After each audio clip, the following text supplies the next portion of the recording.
Hesychus. Welcome back to another installment of r/no sleep. Today, we have another one from Bad Andy the Red, a news story. Title! The Old Fair, Part 1. Appreciate everybody out there still watching, liking, subscribing. Without further ado, let's get into it. Urban legends are strange things, aren't they?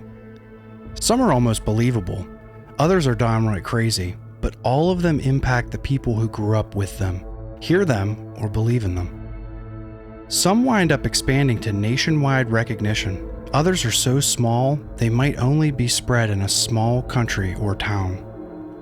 It is often from those out-of-the-way areas that the strangest stories emerge. My name is Luke. I lived in one of those out-of-the-way areas, a small town in North Carolina. You probably haven't heard of it. Maybe that's for the best. There are a lot of strange stories that surround the wilder and more rural corners of my state. I'm sure every county has its own unique tale, and mine is no different. See, where I live was once the location of somewhere very important to the locals. The history of this place has expanded over the years and led to one of the most pervasive and bizarre stories of all, the story of the Old Fair. The origin of the Old Fair was before my time, though its history persists to this day. The fair itself and the public realty is no secret. Records about the exact locations were shoddy, but they existed. Many decades ago, before the state fair had set up in Raleigh, the smaller counties had something else. Close to the county line, by the barrens near my hometown, an overgrown weald hides the place that used to be home to the Old Fair. For years, it delighted the townsfolk, until an incident forced them to shut down and eventually be replaced. A traveling fair does not sound awfully terrible, but the more disturbing implications of the story were what changed the tale into the morbid urban legend it would eventually become. Many of those stories about the Old Fair used to sound hyperbolic or insane, true urban legend gruff to scare kids who grew up around the region. I was one of those kids and remembered the stories. Yeah, they were creepy, and yes, they scared me when I was younger. I wish that was all it was. I had never believed just how much of the fantastical events of those stories might be true. That is until one day, years ago, when I caught a glimpse of the horrifying reality of the stories. And after that glimpse, my life was never the same. I was 14 years old when it happened. It was summer vacation, and my friends and I were bored on a Wednesday afternoon. We had been riding our bikes around earlier that day, but wanted to go into the woods and explore a bit beyond the town line and into the backwoods beyond. Seems like a brave thing to do. So this county fair, the Old Fair, it looks like it was something that was pretty frequent back in the day. I'm liking where the story's going. Everybody likes a creepy circus. Not saying that that's where it's going, but that's my image in my mind right now that I see. But wanting to go and explore deep into the backwoods beyond is pretty brave for any young kids because, especially in this area, there's a lot of ways to get lost, period. My friend Joey broke the bored silence and suggested something. Hey guys, maybe we should try and find the Old Fair. It's supposed to be out there somewhere past the old mill and into the overgrown section of the backwoods. The rest of us perked up at the mention of the Old Fair. Kyle was the first to respond. Yeah, maybe if we want to get lost in the woods like those other kids. Or even better, we find the place and come back with tetanus. I heard it's basically an old junkyard of rusted scrap that the hobos squat at and do drugs. He crossed his arms and shrugged, unimpressed with the idea. We knew what Kyle's vote was, but my other friends and I considered the suggestion. I was intrigued at the mention of the Old Fair. I remembered the stories I had heard about it when I was younger, but the darker parts of the story made me hesitant. I was about to say something when Zoe spoke up. You guys are crazy. I'm not going out there. Not this time of year. Last year, that Billy kid went looking for it on a dare and never came back. They say he got popped. She leapt up and held her hands out and shouted, managing to startle Joey and Kyle. She laughed maniacally at their surprise, and they tried to play it off while the rest of us chuckled. "That is bullshit though," Nikki spoke up for the first time. "That family just moved. No one was grabbed by the popcorn man." Everyone joined in a round of nervous laughter, but we all recognized that name. When I heard it, I was reminded of the dark part of the fair's story. The wreck of the old fair is real. It was out there somewhere. But the story about the popcorn man who haunted the place was where the story became more disturbing. They said that in summertime, around the anniversary of when the big fire happened, the old fair comes alive. At night, the shades of the old visitors return all around the old fairgrounds. Sounds can be heard from the past. Voices whisper and carry on conversations of the dead.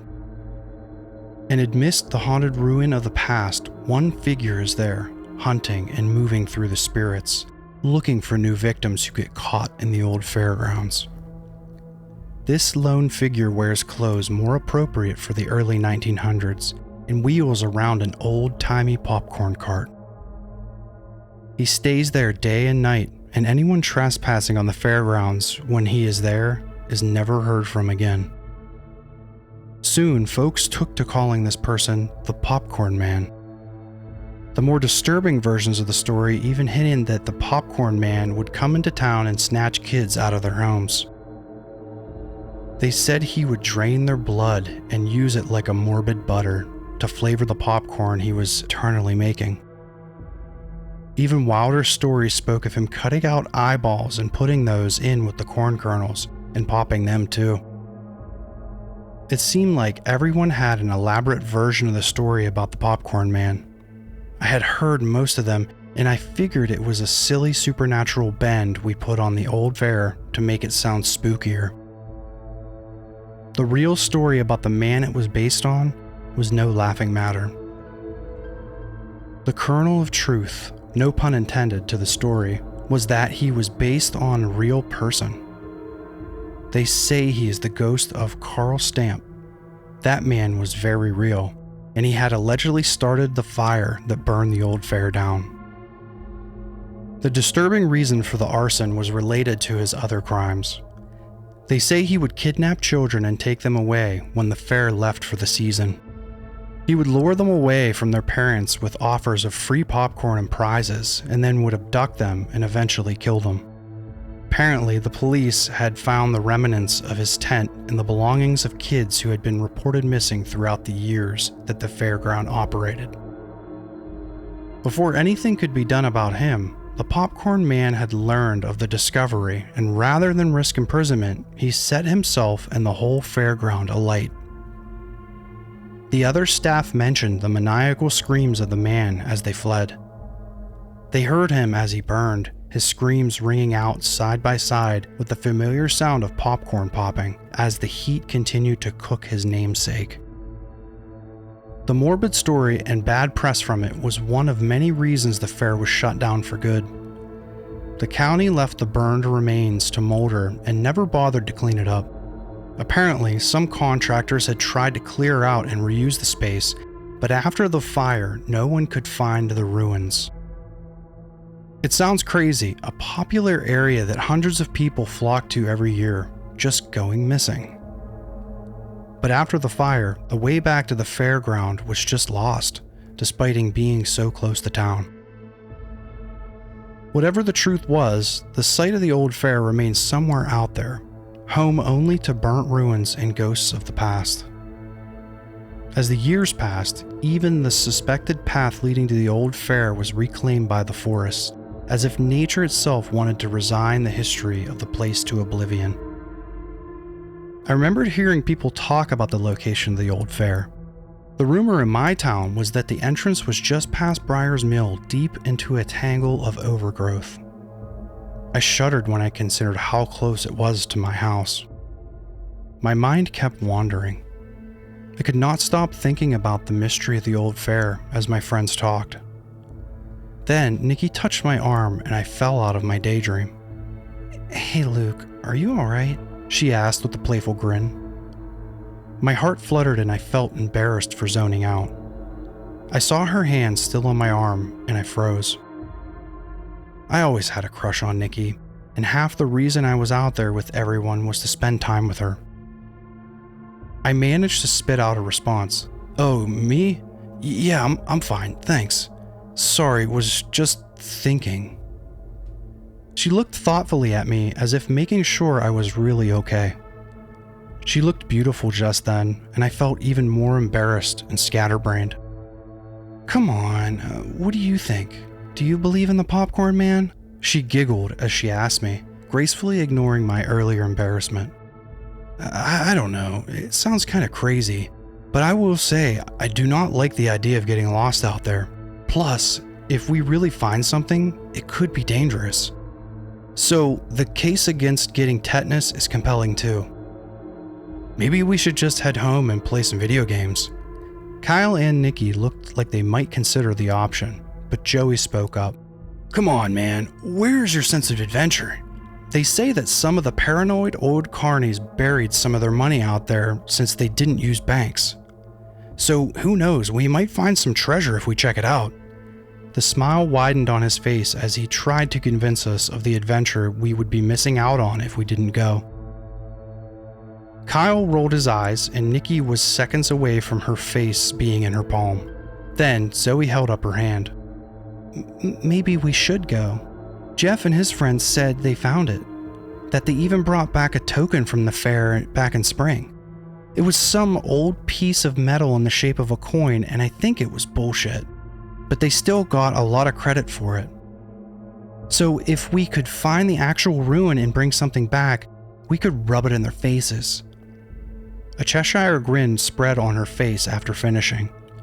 We all knew and sort of hated Jeff. Jeff was Zoe's cousin, and he always picked on her. I mean, if we could find something better than them, that would be awesome. It might shut him up the next time he brags to me about what fun stuff he and his family get to do for summer that mine can't afford. He would never let it go if we managed to find something better than his stupid, probably fake coin from the old fair. Excited murmurs were all around, and I realized the consensus was swinging towards going. I was concerned of the course, but the idea did sound a little exciting at the same time. I finally relented and agreed to go when it seemed like Nikki had changed her mind and was on board. It was the worst decision I had ever made. We set out in the afternoon. Zoe ran into Jeff on the way home to get some supplies. She tried to ask him where the old fair was and more importantly how far away, but he just laughed at her and told her that her baby friends would never make it and to give up. Needless to say, this enraged her, and even though she had not gotten the information, she led the charge to try to find the fair, wherever it was. We all followed and had set out into the old backwoods just after noon. There was really not a good trail out that far, and we had opted not to bring out bikes, since the area would have been terrible for them. After half an hour of walking, I was beginning to regret my decision to go along. I had no idea how far away the old fair really was, and the longer we walked, the more concerned I became that we were going to get lost. As if reading my mind, Kyle spoke up, tapping Zoe on the shoulder as she led us forward at an enthusiastic pace. "Hey Zoe, are you sure this is the right way? I swear I saw the mill earlier and I thought the fairground was east of it, not west." She turned back and glowered at him. "We are going east. This is the right way, I know it. We don't know exactly how far past the mill it was supposed to be. Just relax. If we can't find it in another half an hour, we can turn around." The rest of us followed, and I saw the anxiety of getting lost was not quite unique to me. Spirits were down after another half an hour passed, and we were still stuck in what felt like the middle of the woods. No ruined fairground in sight, no trail back home, no sight of the mill now. It seemed like we were lost after all. Nikki called for a break, and Zoe finally stopped marching. "Come on guys, let's have a snack and maybe consider turning around now. The excitement over the adventure had died for most of the group. Zoe and perhaps Joey seemed to be the only ones who wanted to keep searching. No one protested the break, and fortunately, Nikki and Zoe had the idea to bring backpacks with some provisions. We sat in a small semicircle as we ate our crackers and multigrain bars. Eventually, Kyle said what the rest of us were thinking. How are we going to get back if we turn around now? I mean, I tried keeping track, but I don't know now. It all looks the same. We should have left a trail or something. I agreed, and many of us nodded our heads. Even Zoe did not look too sure anymore. After a minute or so of arguing, she relented, and we all finally agreed to head back. We walked for another half an hour, and soon nervous whispers were heard by the others about how we should have passed the mill by now. I don't think this was the way back. More time passed, and an underlying panic was simmering. Before another fight broke out and accusations were made about how and why we had gotten lost, something unexpected happened. Joey tripped and fell. He recovered before landing on his face, but we were surprised at the object he had tripped on. It was a sign. The sign indicated, in faded writing, that we had arrived at the Bladen County Fair. Disbelief gave way to amusement when we considered the circumstances. We could only laugh at how we had literally stumbled on our destination while trying to go back. I couldn't believe we had actually found it, and we all looked on in amazement. We shared a few congratulatory high fives and some cheers over our success. The good humor began to dissipate when we looked at the shrouded path leading to the clearing where the old fair waited for us. We realized that since we were there, we would actually have to explore the shadow-haunted site. The tension was broken when Joey smugly said, "You're welcome," while grinning ear to ear. He stood up, wiping off his pants, and laughed. Zoe's eyes lit up, and Nikki and Kyle looked on in amazement as we pressed on and saw the overgrown clearing give way to a field with the burnt ruin of dozens of small buildings and tents. Even the wreck of small rides and other attractions. I rubbed my eyes and blinked in disbelief again while looking around. It was real. It was all real, and I was right there. We had done it. We had found the old fair. We moved into the fairgrounds proper after a short walk through the brush. It was strange how the path to get there had almost vanished into the forest over the years, but the fairgrounds themselves seemed clear. It almost seemed like someone was still keeping the grounds clear. I swear even the grass seemed to be mowed down to a respectable level, like someone somewhere was still cutting it. The place was quiet, of course. At first, the silence had not bothered me, but I noticed I could not hear any other birds or animals, or anything. Just an oppressive silence, broken only by the sounds of the group's footsteps as we continued on. "Hey, check this out," I heard Zoe call out from further ahead.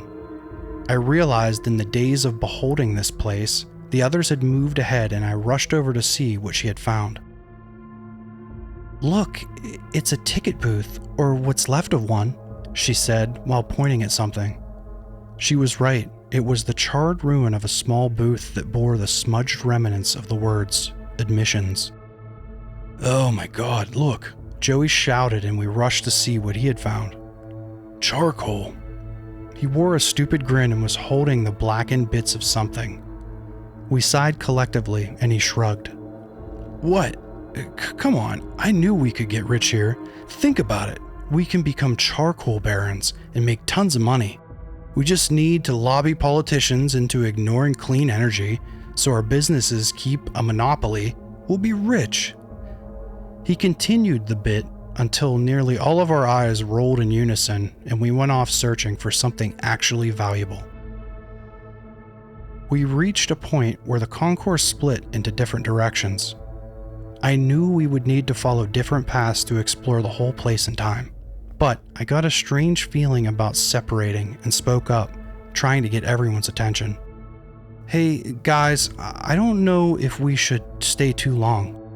It's starting to get late and we are going to lose light. We should search quick and meet back by the entrance in 30, okay?" Everyone looked around and saw the darkening sky.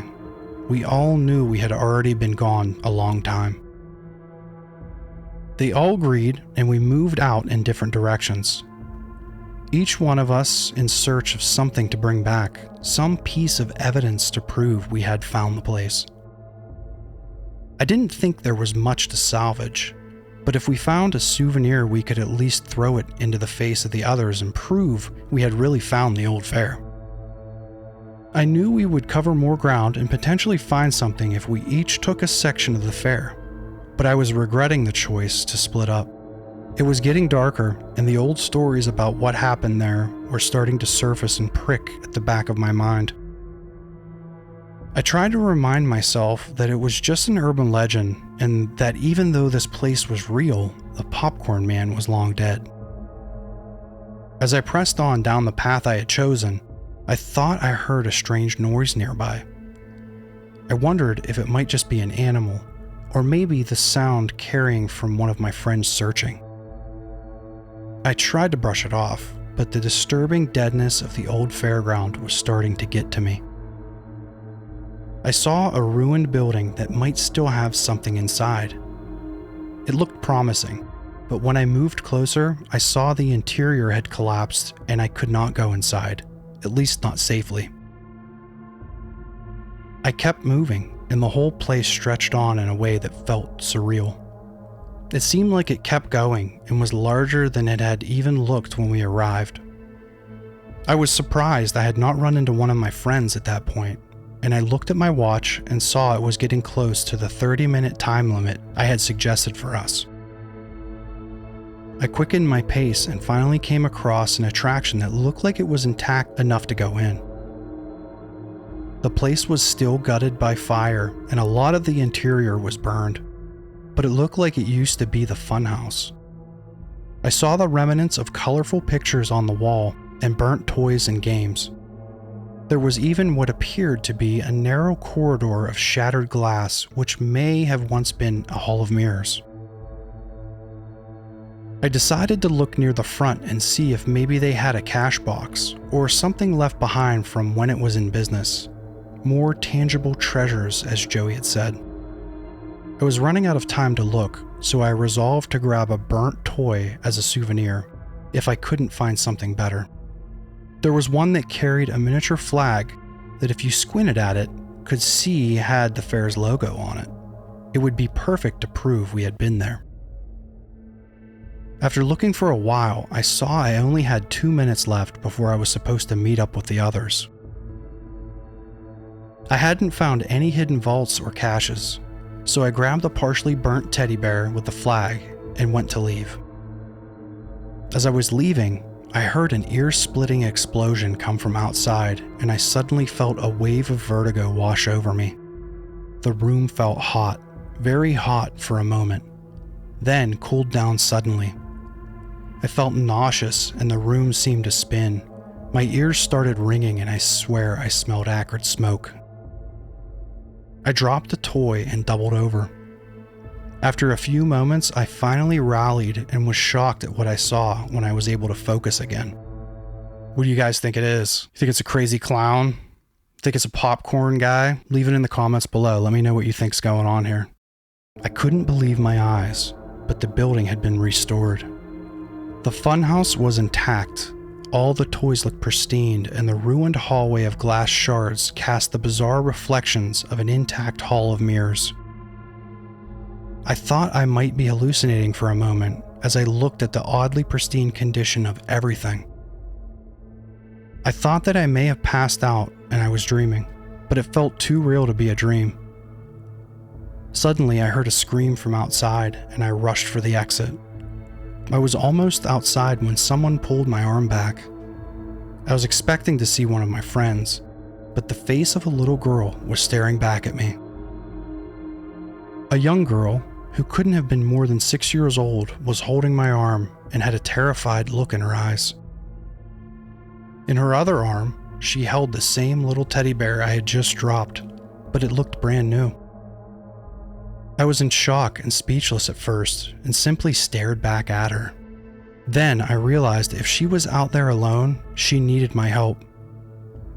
I finally mustered the courage to speak. "Hey, little girl, are you okay? How did you get out here all by yourself?" She did not answer. She only looked pleadingly at me and tugged my arm back into the funhouse. She pointed out the door and then looked at me and shook her head. I realized something out there was likely the cause of her fear. I tried to calm her down, and I knelt down beside her. My heart nearly stopped when I looked at her again, and her head was on fire. Pretty crazy.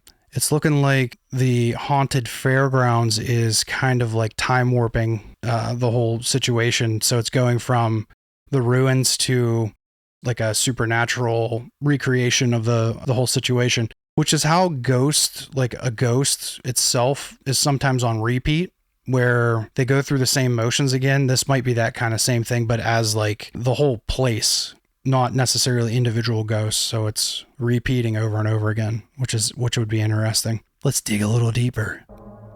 I fell back and screamed, the flames consuming her more by the second as she stared at me. Then she finally spoke. The sound was hushed and the words spoke through burnt and blackened lips. "He is here. Hide." Then she was gone, vanished in a cloud of smoke that came from outside, or perhaps came from the fires that engulfed her head moments before. My heart was racing, and I could hardly breathe. I had no idea what was happening, but I knew I had to find the others and get the hell out of there. I looked near the area she had vanished and saw the toy was gone. I had nothing to bring back, but at that point, I did not care. I ran for the exit, but I remembered the warning and carefully looked outside first. I did not see anyone, but what I did see was unbelievable. The fairgrounds had changed. Everything was intact. It looked like it must have back before it had burned down. There were strange echoes of the wind that carried the faint sound of people talking, laughing, and playing. I couldn't believe it, but I also smelled food. Whatever was happening here was either real or tricking every sense of my body to believe it was. I closed my eyes and even heard the sounds and smelled the scents even stronger. I heard cheers and shouting. I smelled hot dogs, sweet treats, and popcorn. Then I realized that smell in particular was getting stronger. My breath caught in my throat, and my eyes snapped open again when I heard the distinct sound of popcorn popping. I realized in horror that if this was all real, then the popcorn man was as well, and he was close. I had to move fast. I could not see as far around the fairgrounds since the fallen debris of the burnt ruins had been replaced by the intact tents and buildings by the impossible resurrection. The popping sound was getting closer, and I smelled what could only be described as the acrid stench of burnt popcorn and something more metallic. It was horrible, and I considered fleeing back to the funhouse to escape the approaching nightmare. I heard another scream in the distance, and when I turned to face the direction the sound had come from, the terrible ambiance changed slightly. I heard the winding of a crank and the familiar jingle begin to play. The telltale notes of Pop Goes the Weasel were winding up on a jack-in-the-box in the funhouse, and the sound and suspense of the song was terrible against the backdrop of the reanimated nightmare that was the fair. I tensed up as the song neared its end, and a soft, disturbing voice whispered behind me as the song finished, "Pop goes the children." I spun around to confront the voice, but no one was there. I started to think I was losing my mind. I closed my eyes again and tried to focus. When I opened them, everything had changed. I looked around and it was darker. The smells were gone, and I realized it was dark because all the lights had gone out. The dim light of twilight was just bright enough to see that the fair was a burnt-out ruin again. The false life it had showed was gone, and it looked just as it had when we arrived, though more twisted by the shadows of encroaching darkness. Okay, so this would be pretty creepy. I think that if I was in the situation, I would try to get out of there, especially after the Pop Goes the Children thing comes into play. Not doing that. Let me know in the comments, is there just something creepy about like a fair or like abandoned places, amusement parks, fairs? Seems like they're kind of creepy. And whenever there's ghosts involved, seems like it would be even more creepier. I had to get out of there. Something was messing with my head. For all I knew, there were hallucinogenic gases mixed in with the smoke I had breathed in earlier. It had to be something like that. It couldn't be real. I sprinted for the exit. My friends were hopefully waiting for me. I was late meeting up with the others, but as I got closer, I saw Nikki and Zoe. Kyle and Joey were nowhere to be seen. Where's everyone else? We have to go now. I managed to spit out while huffing and puffing from sprinting to them. Jesus, what happened to you? Zoe said with genuine concern as she saw how distressed I looked. I saw something, I blurted out. Something happened at the ruin, where the funhouse used to be. Something's in this place with us, and we need to leave. What was it? Nikki asked, placing an arm on my shoulder and trying to help me calm down. I don't know. It was a person, a little girl. She was here, and then she vanished, and the fair looked like it was new again. Then there was smoke, and things smelled like popcorn, and then it changed back. Something messed up is happening here. We need to get the others and leave. I urged them in a frenzied panic. All right. We are just waiting for Kyle and Joey to come back. Damn, you look genuinely rattled. I felt embarrassed for how they were trying to comfort me after the scare, but what I had seen felt too real to be ignored. We needed to leave anyway. It was almost nighttime, and I did not want to be there at full dark. Zoe started calling out to the other guys to come back, and Nikki and I stayed close to the exit. We heard what sounded like a response from somewhere. Then a soft change in the ambiance of the place. A rattling, scraping sound, like flimsy wheels being drug across a rough surface. Then we saw someone. As the figure came closer, we saw that they were wearing a burned and tattered concession apron and hat. They limped along while dragging a large bag with one hand and pushing a ramshackled cart with the other. The sign on the cart was difficult to make out at the distance, but when it got closer, we saw it was a faded old popcorn cart. We froze in place and watched the figure move closer. It couldn't be real. He couldn't be real. He stopped for a moment, reached down into the bag he was dragging and pulled out a long metal bar and then regarded us. Oh, look, visitors. Welcome. Come try some popcorn. The special seasoning is blood. He lunged at us and we screamed in unison and started to run. As we moved away, the sound behind us caused us to stop and turn back around. It was laughter.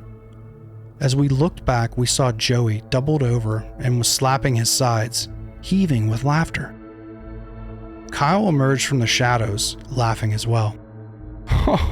Oh man, you guys, you should have seen the look on your faces. I mean, wow, chef's kiss. Freaking popcorn, man, can't believe you fell for that. But look at this card I found. Now here is a souvenir. Zoe walked up to him, all the while he smiled smugly at her. She punched him hard in the shoulder and he yelped in pain and fell back. Damn it. I get it. I thought it was funny, but didn't think you guys would be so jumpy for real. Sorry. Jeez, you should be a boxer. He tried to shake off his shoulder and was still grinning as we moved closer to inspect the bizarre prize he had found. Do you think this belonged to, the real Popcorn Man? Possibly. Even though the urban legends talk about his ghost and all that nonsense, the man was real, and he did some pretty messed up shit. That cart may have been pushed by a legit serial killer in the past, Nikki said with dead serious inflection. Joey kept chuckling, like the morbid history only made it funnier, and I sat in silence, watching it all play out. Nikki asked the question we had been wondering after we saw the cart. Did you look inside? Maybe he left something in there. Joey shook his head, oblivious, and then his eyes bulged, like the thought had just occurred to him. No time like the present, he said while reaching for the lid to the cart. He gave it a hard pull and nothing happened. He tried again and the cart rocked back and forth, but no luck. Well, don't everyone offer to help at once, he mumbled in frustration, and I stepped forward along with Kyle. The three of us grabbed the lid and pulled as hard as we could. The lid snapped open and I fell down along with Kyle, while Joey managed to stay on his feet. Zoe and Nikki stepped forward, anxiously awaiting to see what was inside. Well? Zoe said expectantly, looking at Joey. For the first time, the stupid grin had vanished from his face. He looked down into the contents of the cart with no reaction. What's going to be in the cart? Is there going to be a body stuffed in the cart? Put it in the comments. Let me know what you think's in the cart. I had managed to pick myself up, and I looked up just in time for Zoe to stand next to the cart and look inside. She gave a blood-curdling scream, and I rushed over to see what it was. Inside the cart, where the popcorn would normally be stored, was a nauseating sight. Stale popcorn had been stained red by fresh blood, and there were shards of bone strewn into the horrific mixture. At the center was the crowning horror, a person's severed head. It was partly flescent of skin, but there was no mistaking the awful sight. The others soon gathered around. Nikki gasped and Kyle retched. Zoe stopped screaming and held her hand over her mouth. I took an involuntary step back, and Joey stood there and stared at the macabre sight. We need to call the cops, or do something, but first we need to get the hell out of here. That thing in there, there's still skin on it. It looks like this happened recently. We have to go now. Nikki shouted at us, fear welling in her voice. Yeah, you're right. We need to leave. I managed to respond, fear making my own voice tremble. In unison, we all turned and started for the exit, the same way we had gone in. All of us except Joey. He stood there and stared at the cart and the human carnage inside. Joey, come on, what the hell? Zoe shouted back at him. We all slackened our pace when we noticed that he had not moved. He finally looked up when we were shouting at him. His smile had returned, but it did not look like it was his normal, sarcastic grin. It looked wrong. We can't go. Not yet. Not without something important, he stammered out, as if he was about to have a panic attack. His eyes rolled into the back of his head, and Zoe shouted at him again. What? What do we need? Do we need to spend the night in a burned-down fairground with a killer on the loose? Come on, let's go. She noticed his eyes and how he seemed checked out. She grabbed his shoulder and shook him. Suddenly, he lurched forward, and she took a step back as he stared at her intensely. We can't leave without getting any of the fair's famous popcorn. He grinned at us all, but there was no humor in it. His eyes had a glassy, surreal tint to them. All right, the joke is over. Come on, you idiot. This is a real... She was cut off and only managed a strangled gasp of air, as in a flash, Joey had taken a sharpened piece of metal from earlier and stabbed it into her neck. Nikki was the first one to scream this time. Kyle was already running, and I could barely make my body move after what I had just witnessed. I couldn't believe it. He killed her. My flight response finally kicked in, and I staggered after them. I heard a voice call out after us. "Oh, come on! Where are you going? A bit of salt and some of this special sauce, and we can share the perfect snack. Don't leave just yet." He laughed, a hollow and terrible thing that sounded nothing like Joey. End of part 1. Pretty good twist, didn't see that coming. Almost like a possession event where he was like Joey was possessed by the popcorn man of some sort. Who knows? It's really intriguing. Pretty cool beginning to the story. Let me know what you think in the comments. There's a part 2. I'll be getting around to that one pretty soon here. Appreciate each and every one of you out there in Masochist land. I am the Migrant Masochist. Farewell.